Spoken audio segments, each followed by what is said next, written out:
Ladies and gentlemen, it's time for World Championship Boxing. Now, making his way to the ring, the challenger, Juan Cabrera.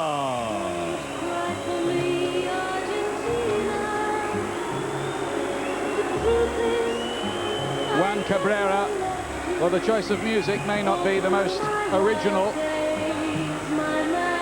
but he comes here as a 6-day substitute. Not even his best friends are giving him a big chance of winning here, but he's been talking a great fight all week, and he says that he's going to ruin Prince Naseem Hamed's business and shock everybody by stopping him in 6 rounds. Do you believe that, Glenn?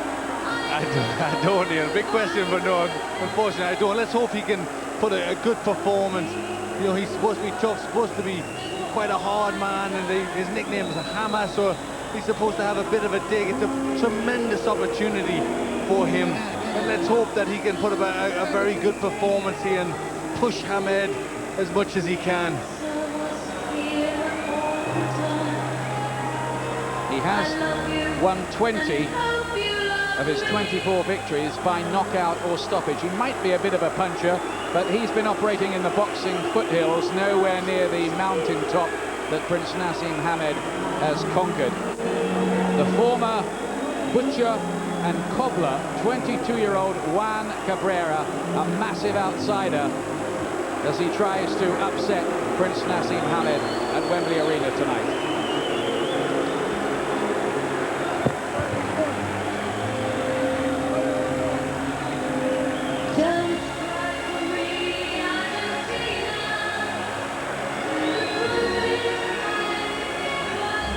Prince Naseem Hamed still in the dressing room, and he is working to an entirely different beat.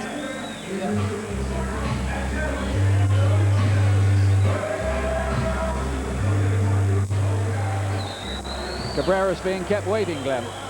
Yes, I'm sure he's not used to this sort of atmosphere. He's never been amongst anything like this, and he's going to be ready for the Hamed entrance, which always gets better and better. Naz loves this. He loves the limelight. He loves the stage where he can perform, and he's going to be ready for this one.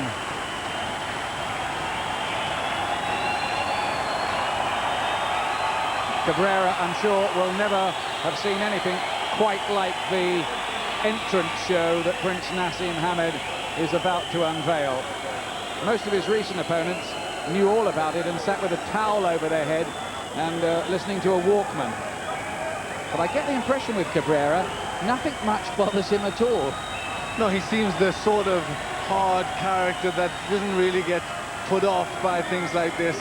He's been very, very confident in the build-up. He's been cocky enough to say he's going to knock Naz out and spoil the party in the 6th round. Promoters like him for that kind of talk, of course.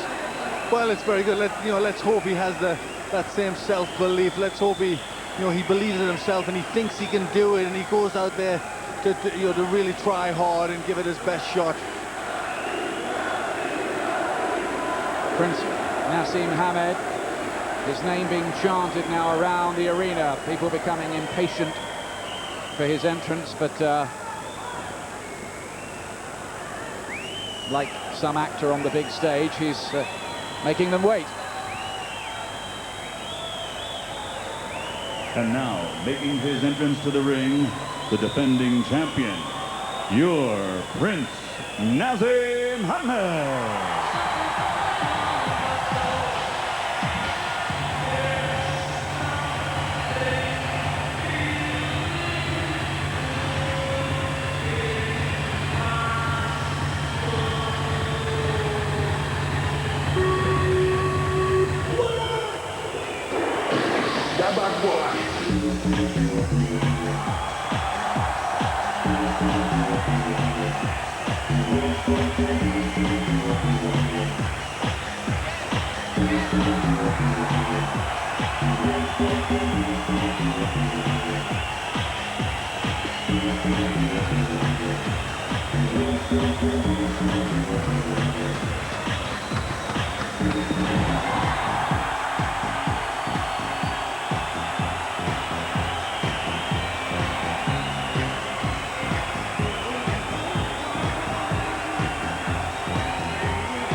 Well, he looks as if he's just going for a walk in the park, doesn't he, Prince Naseem? His first ever appearance in this very famous arena where some of the biggest names in British boxing have appeared in the modern era. Names like Alan Minter and Kevin and Chris Flanagan. Marvin Hagler won his world middleweight title here on that infamous night of the riot against Alan Minter. Maurice Hope, Charlie Magri, Barry McGuigan, Lloyd Hannigan, Frank Bruno, Lennox Lewis, John Conte, Henry Cooper, Joe Bugner, they've all appeared here. And now for the first time in this arena, not the conference hall just across the road, the modern star, Prince Naseem Hamed, makes his entrance.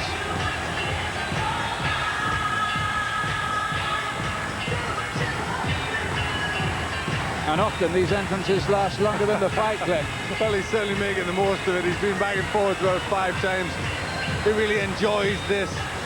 It's a stage. He loves being in the center of it. He loves being the attraction. And this is where he performs best.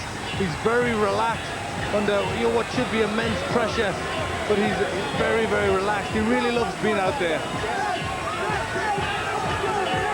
Been a lot of comment about Naz ring entrances and the merit of them, but I think in a way the serious side of this is that this is his way of getting his adrenaline level up and preparing himself. Yes, I think it works well for him. He does. He gets himself focused on the ring walk. He gets himself into it. He gets his rhythm. You know, he starts enjoying himself.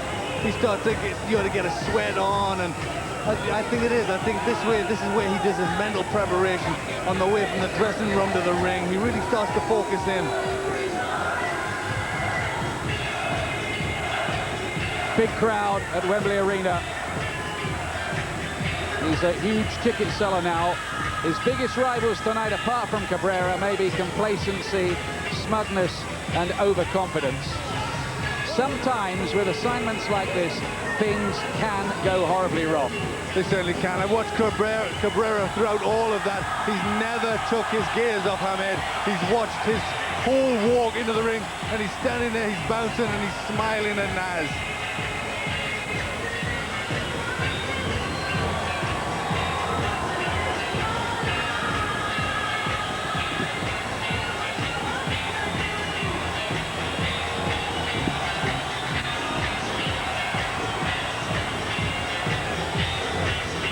This fight going live to America. I wonder what the hardened fight fans there are going to make of all these acrobatics.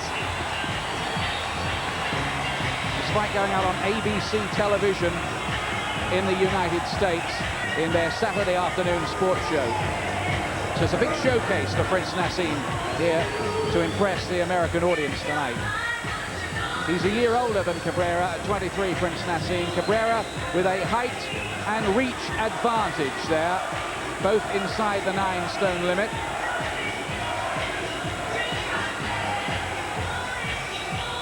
Same number of fights, but look at the knockout percentage at the bottom there for Prince Naseem, 92%. Only 2 men have gone the distance with him. Cabrera's been a puncher at his level, but that's in italics, at his level. WBO rules tonight, mandatory 8 count, no standing 8. The 3 knockdown rule will be in effect. Only the referee can stop the fight. The bell saves the fighter only in the last round.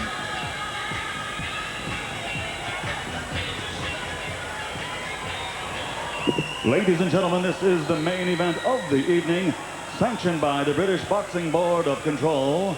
Supervisor for the BBBC is Lord Brooks of Tromorfa. Also sanctioned by the WBO and the IBF. Supervisor at ringside, Jacinth Bryant of San Martin. Your timekeeper is Nick White. The 3 judges scoring this bout will be Harold Gomez, John Stewart, and Dale Grable. Ladies and gentlemen, Mr. Frank Warren and Sports Network Europe, in association with ART, present 12 rounds of boxing for the WBO IBF Featherweight Championship of the World. When the bell rings, the referee in charge of the action will be Mr. Lou Moret from California, USA. And now, ladies and gentlemen, for the 10,000 plus in attendance here at Wembley Arena, and the tens of millions watching around the world. From London, England, ladies and gentlemen, let's get ready to rumble!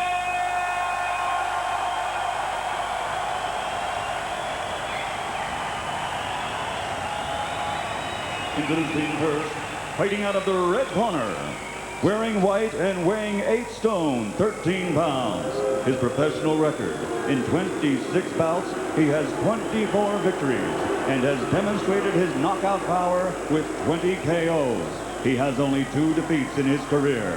Ladies and gentlemen, from Cordoba, Argentina, here is the challenger, Juan Cabrera.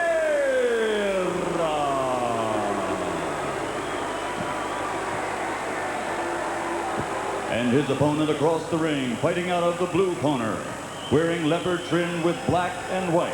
His weight, 8 stone, 13 3/4 pounds. His professional record, a perfect 26 consecutive victories without a loss, 24 by knockout, and he has won 2 world title belts.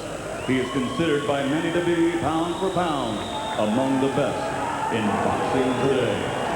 Fighting out of Sheffield, England, ladies and gentlemen, presenting the undefeated WBO IBF featherweight champion of the world, your Prince Naseem Hamed.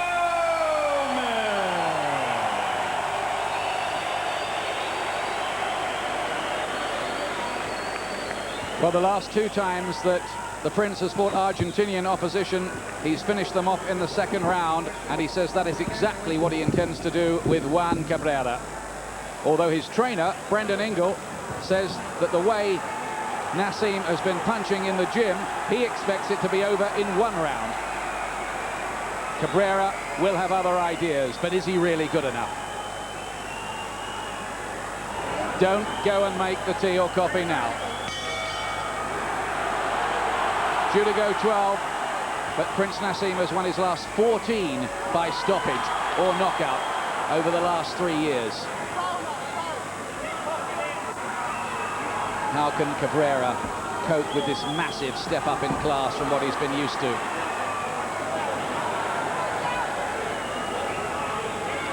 And how is he going to cope with the style of Hamed? He's never seen anything like this. He switch hits with awesome power in both hands. What's it going to be like when he feels the power of Hamed? You almost get the impression with Hamed these days that he looks to make his prediction come true. He almost seems to soft pedal until he gets to the round that he's predicted. He's that confident about his own ability. And to be fair to him, quite often in the past he's been proved exactly right.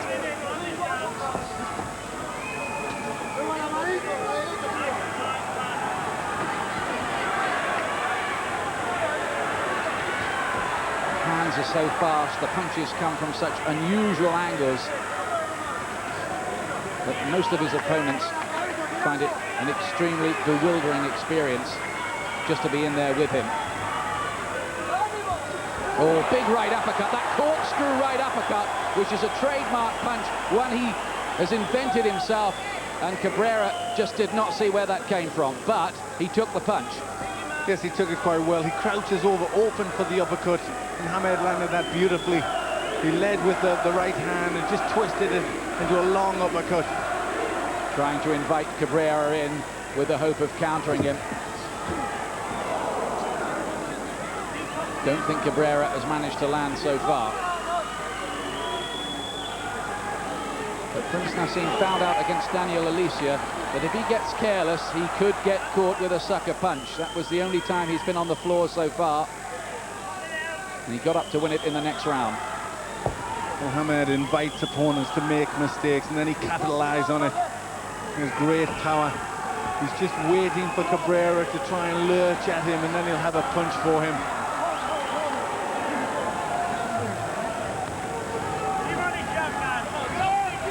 It's the usual flash, crash, cocky display from Prince Naseem.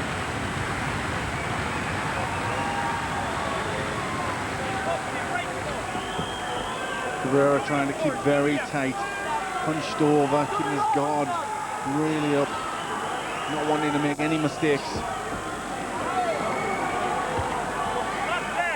Coming towards the end of round one, another big left hand goes through. Again, Cabrera took the punch well. Not all the previous Naseem opponents have shown even that durability.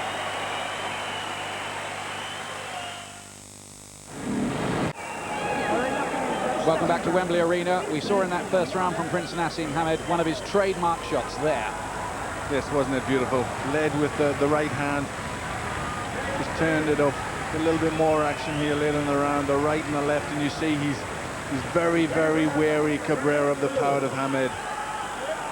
Well, this is the round that he says he will finish Cabrera in. Round two. This is his favourite round, Prince Naseem, and watch for him to go all out to make it happen. Cabrera knows about the prediction as well, though. Left hand thudding through. He's keeping those gloves up very hard, but he's caught by the right uppercut, left the gap. Prince Naseem's going for the finish now. Well, he took some very heavy punches there, Cabrera took them quite well, and another one, again the uppercut, long right hand punch from Hamed.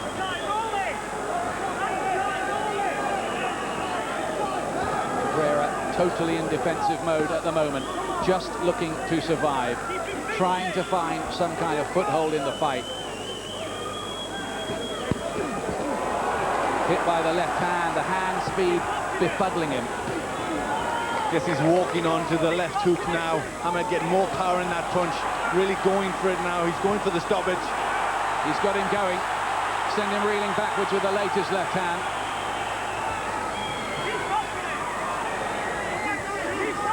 And this is a painful experience for Cabrera, coming in as a late substitute and moving up from the equivalent of the Vauxhall Conference to the Premier League. People now talking about Prince Naseem as maybe one of the top pound-for-pound fighters in the world. Blood around the eyes of Cabrera as well. He's looking bad. The nose looks injured. The left eye swelling. Badly marked and damaged around the face already from the power of these blows. From this venomous punching featherweight who gets in again with a left hand. Prince Naseem is just toying with him at the moment in there. Another huge left. The class gap is massive. He's finding terrific angles here, bringing them up, bringing them round. Another good left hand. And Cabrera is stopped in the second round, just as he'd predicted. Cabrera hardly landed a punch. And again, he makes the forecast come true. Totally one-sided, embarrassingly so, in fact. Yes, total confidence, total class. He had all the time in the world to pick his punches. He did that ever so well. He brought them, lots of them up, right through the middle of the defense. Cabrera was just struggling to find any sort of foothold in the fight whatsoever. Hamed did exactly as he liked, and I'm sure he's left a big impression to the fans and to the boxing fans watching in America. I don't think Prince Naseem Hamed proved anything tonight that we didn't already know about him, that he has huge power, and that anyone coming from the class of Juan Cabrera, who's just been a sort of useful 10-round fighter in Argentina, who's never even fought for his national title, was never going to be able to cope with his speed and power and talent and class. Yes, he's proved himself time and time again. He's certainly an exceptional talent. I think we can see the stoppage there. Again, that trademark right hand turns into an uppercut. Another powerful left. He's in all sorts of disarray. He's badly marked, badly hurt. And the referee, I thought, was right to stop it there. He was only going to get hurt more and more. And it was a good time. We see it again there. The terrific uppercut punching there from Hamed.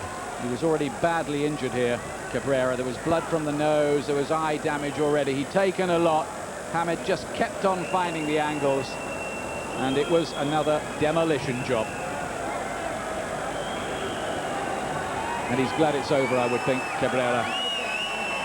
But you have to say now, talking about Prince Naseem Hamed, looking at the big punches of featherweight history, people like Terry McGovern around the turn of the century, Sandy Sadler, Sugar Ramos, Danny Lopez, Ide Joffre and Ruben Olivares, who went into the division later. You'd have to put this man up there alongside them, wouldn't you now? You certainly do. He's such a good fighter, such a big puncher, and I think, you know, I think you've got to give him respect. It was so easy in a world title fight. He made it look simple.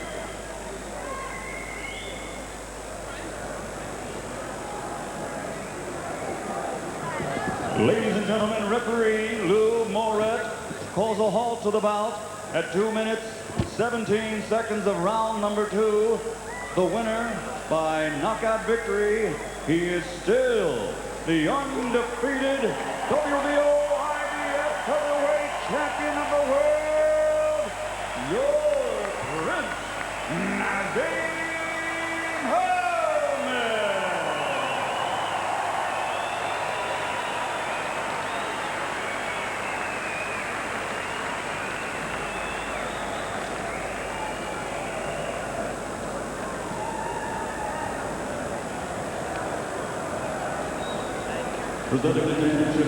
So another promise fulfilled by Prince Naseem Hamed. This performance was watched coast to coast live on terrestrial television in America. And I think the message is getting out, not just in Britain now, but internationally, that this is a very special boxing commodity. Minister of Sport among the people who've thought it worth recording this performance. There's his father, who of course comes to all his displays, and a better reception leaving the ring, I have to say, for Cabrera, and a more sporting reception than he got on the way into the ring here tonight. But this is another page in the Prince Naseem Hamed story. Where would it all end? Well, he dreams of unifying this crowd and then moving up and up. And right now, every wild ambition is still on course. Is there anybody out there who can dish out some of the same medicine to this man? Well, we all wait. That's why we show up for these, isn't it? To find out if one day it could all come unstuck. But so far, so perfect for Prince Naseem Hamed. And the show is as effective as his punch power once the first bell goes.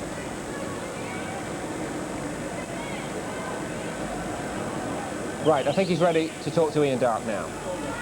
Naz, congratulations, still the champion. You said round 2, and it was round 2. Well, I predicted the last one, I predicted this one. Do you know what I mean? How come they're coming true all of a sudden? You got to start knowing that my predictions are coming true, and you know what I mean? You got to be a believer now. You were going on coast to coast in the United States, big showcase for you tonight. How important was it for you to put on a show there as well as here? Very important. I think now the Americans know that the best featherweight in the world is from Sheffield. He's an Arab, British Arab. He's from Sheffield, and he's absolutely doing it. Do you know what I mean? I predicted this fight, and I knew basically my ability, and I knew my strength. Again, same usual fight. Fighter comes over, said he's gonna knock me out in 6. I predict he gets knocked out in 2nd. It happens again. Thank God. Love God. We've had a lot of messy, bad PR for boxing in the last couple of weeks, well publicised. Everybody knows about that. How important was it for you to put on a bit of a show, do a bit of a PR job tonight for the sport?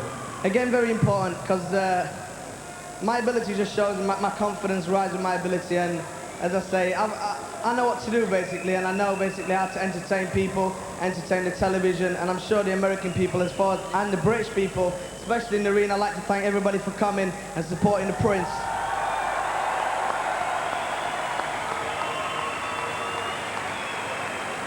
I think everybody knows you're the biggest punching featherweight in the world. Do you think now that pound for pound, with all the divisions, you're the biggest punching fighter out there? I don't think I know. I know, basically. Again, this fighter came from Argentina and said he was stronger than me and this and that. What can I say? You saw the power for yourself. I said, once you're going to take the power, he's going to get stopped. The referee looked in his eyes, one eye was just closed completely. And when you're getting hit with shots like mine, you can't go past the 2nd round.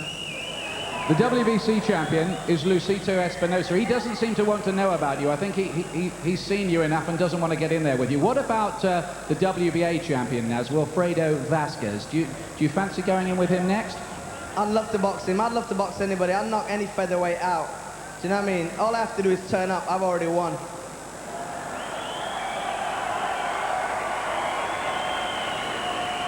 A question I have to put to you is, I noticed a couple of fights ago, you were getting a few boos mixed in with all the cheers. Tonight it seemed to be universal cheers. You seem to be winning a bit of a popularity contest. We can't remember the boos. Can anybody remember the boos? You trying to rile everybody up and be controversial. That's all you trying to do. You trying to cause a name of yourself for the Prince. You're just trying to sell yourself and being a little bit controversial. Nobody's out there booing me. You seen us cheer tonight. You seen my last fights. It's a load of rubbish. You know I don't get boos. End of the day, I'd like to thank all the fans. Respect to Adidas. And full credit to the concert of Michael Jackson. Wicked performance, you know what I mean? Respect to Michael, man. Thanks a lot, Naz. Let's bring in Frank Warren. Frank, what is the plan now? We've had all this talk about unifying the title. Is it going to happen? Well, the problem was that Vasquez has a fight on the 23rd of August.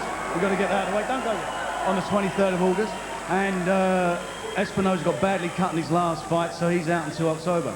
Hopefully we can make one of those fights next time. That's what we're trying to do. We're working hard on it. But they're pricing themselves out. You know, nobody wants to get in the ring with him. You can understand why. They get in the ring and they're fighting not only the hardest puncher pound for pound in the world, I think pound for pound he's now the best fighter in the world, without a doubt. Thanks a lot, Frank. Thank you. Thanks, Naz. Lots to come here at Wembley. Do stay with us. The thoughts of Jim Watt on this latest success for Prince Naseem Hamed, and in just a few moments from now, another very exciting British title fight, the British welterweight title defence by Cabrera.